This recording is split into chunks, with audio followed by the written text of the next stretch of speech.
Hi guys, ming buntag kanatong tanan. Niya sa atong video ang naghakot og oil palm gikan sa area diri sa Gawas. Ang iyang pangalan mao si Alamid Bistalyo.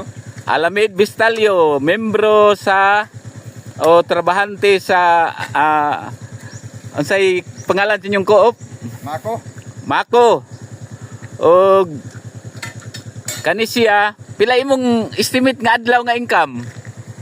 Depende man. Oh, kanang taas-taas. Abot is kalibo ang adlaw. Ha?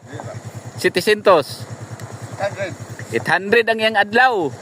So mo ni ang advantage sa nahatag nga benepisyo sa oil palm. Mo adlaw siya og 800. Apil ning iyang kabayo. Kinsay pangalan sa imong kabayo? Sugar. Si Sugar. Pila ka kilo ang iyang, pila ka bansis iyang mapagawas kada adlaw? Depende sa bunga ni. Oh, kung daghag bunga kaya niya pila ka bansis? 100. 300 ka bansis.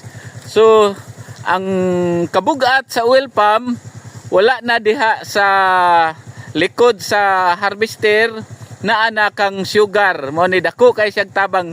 Kinsay tag iya sa kabayo? Alamid gani. Kinsay imo ha, personal? Oh. Pilay palit nimo sa kabayo? 21. 21,000. Imong sarili. Wa ka ng utang.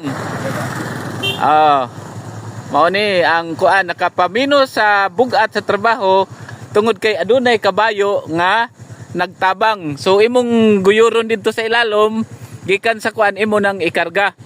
Wala na tawo nga nagkuan sa ilang likod. Mao ni siya guys. Og kung sige. Salamat. Mao nay hala, padayon sa trabaho. Sugar.